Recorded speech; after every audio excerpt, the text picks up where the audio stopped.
চলো আজ তোমাদের একটা জিনিস দেখাই। আসলে আমি যেখানে থাকি সেটা আমার বাড়ি থেকে খুব একটা বেশি দূরে না। আমি এখন সারলিয়াতেই থাকি।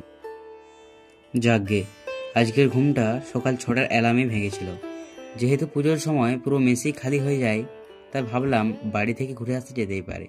তাই ভিতরে ভিতরে মনটা খুব আনন্দ হচ্ছিল, জানো তো। আচ্ছা, তোমাদের সাথে কি একই রকম ঘটে? জানিও। আজকের পড়া সকালবেলা শুরু করি। এখন ফিজিক্সের কিছু নোট তোলা বাকি ছিল, সেগুলোকে তুলে নিচ্ছিলাম। এরপর একটা ব্রেক নিয়ে কিছু জামা কাপড়ও ধোয়ার ছিল, সেগুলোকে ধুয়ে নিলাম। সন্ধেবেলায় আমি আমার বন্ধু একসাথে বেরিয়ে পড়েছিলাম কিছু মোমবাতি ও মাটির প্রদীপ কেনার জন্য।